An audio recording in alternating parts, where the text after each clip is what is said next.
This is Mark Bell from SuperTraining Gym. SuperTraining Gym, the strongest gym in the West. World Carnivore Month is over. And so we got to see what went down. We got to see how things are looking. Let's check them out. Maybe we shouldn't. See what we got going on underneath the hood here. I've been pretty lean and pretty jacked for quite some time now, so no surprise that I'm still lean and I'm still jacked. But from this time last year, I'm leaner than I was. From this time 2 years ago, I'm in better shape than I was. So continue to get in better shape. And the main thing about that isn't to try to brag about it. The main thing is very, very simple. It's just that I utilized the carnivore diet. I utilized a meat-based diet over the last 2-3 years and had great success with it. And it's been simple and it's been easy for me. And that's what I'm trying to share with you guys. It's been simple for me. It's been easy enough. I noticed that when I eat more protein, it has a strong influence on my cravings and on my hunger. I quite simply eat a lot less junk when I eat more protein. When I'm protein minded, when I'm protein first, make protein your priority.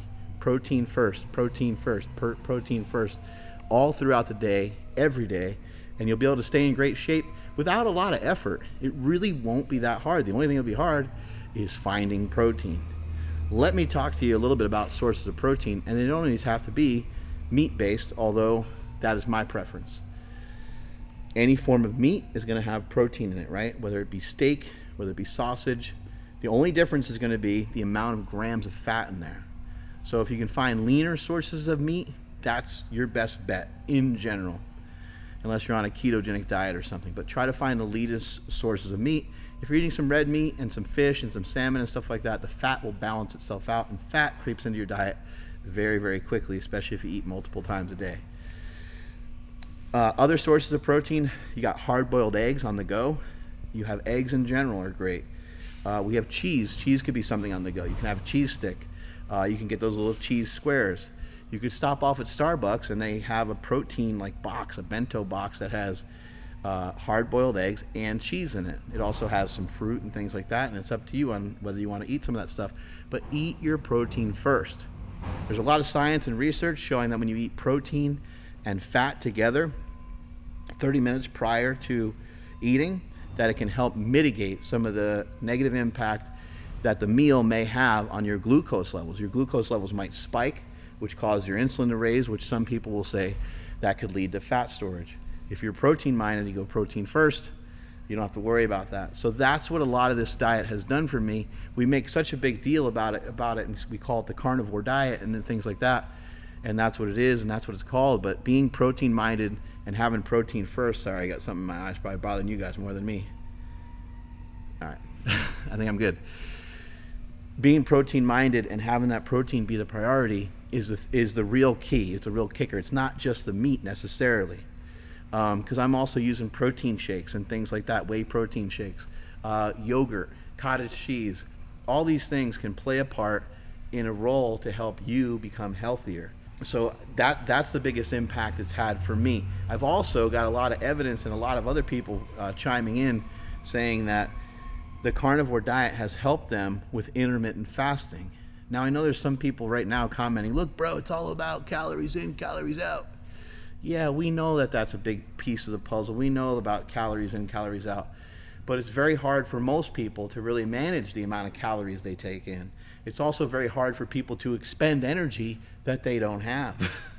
Because if you're trying to take in less and you're trying to do more, you're setting yourself up. That's a recipe for disaster. That's a recipe for giving up on the diet and thinking that you're a loser, and thinking that you're a fat piece of crap, and thinking that you're the same as you were yesterday, when really you're doing everything you can to put your best foot forward, but you don't have the energy for it because you're not eating, you're not making good quality food choices. And that's what the carnivore diet has shown me.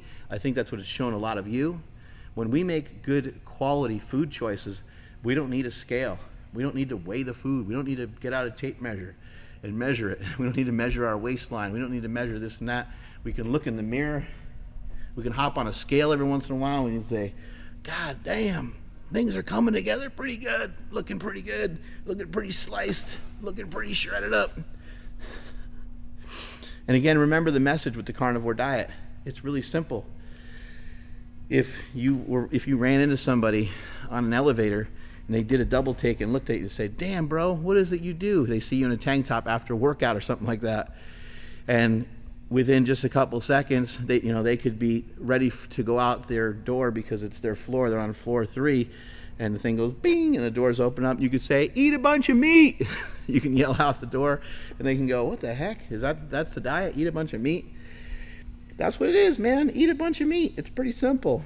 It doesn't get any simpler than that. It's the simplest diet that you'll ever run into. I like utilizing it to reset. I know a lot of you guys have done that over the years. We've seen so many great results from people losing 40 pounds, 50 pounds, 60 pounds, 80 pounds, 100 pounds, and even more with people that have been doing it over the years. For me, I'm really happy with what I was able to get to leanness-wise. Pretty happy with where the legs got. Pretty happy with where the abs got to, and the back, everything. I'm pretty pumped about it. I was able to get rid of a lot of fat that I had back here. There's still some. I still got some, but I ain't tripping. I'm better than I was yesterday. That's really what I'm into, and that's all that matters. And that's what I want to see happen for you guys. Now we're in February. Carnivore month is over with. It's in the rearview mirror, but we're still going to be meat-minded. We're still going to put protein first.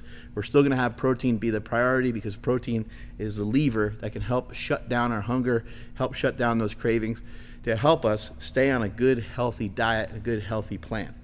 I want you guys to join me through February and stick with this. I want you to stick to those 10-minute walks. The 10-minute walks that you started developing in January, even if you've fallen off a little bit, even if you've fallen off the carnivore diet a little bit, I don't care. I want you to still stay committed to it.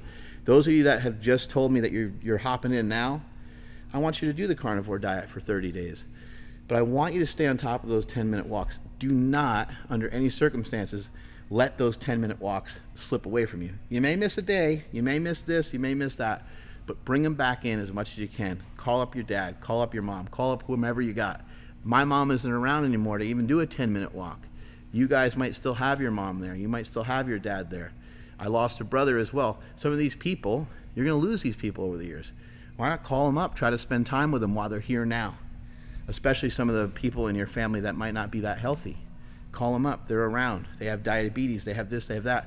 What if you could help reverse that for them? I'm not a doctor. I never even went, well, I tried to go to college, it didn't work out for me. I got my mother-in-law off diabetic medication. I'm not a diabetes expert. I learned a thing or two about exercise and about nutrition, and I was able to help her. I bet you guys can do the same, because you guys got the keys to the universe, because you know about the carnivore diet, and you know about how important exercise is. Cardiovascular training, weight training, we know how important these things are. They're huge. Help me to help continue to deliver this message. We're all here for the same exact reason. We're trying to make the world a better place to live. And I need you guys to do it. Let's make stronger, healthier people. Let's be stronger, healthier people. And let's continue to spread that message around. Strength is never a weakness. Weakness is never a strength. I hope you enjoyed the carnivore diet.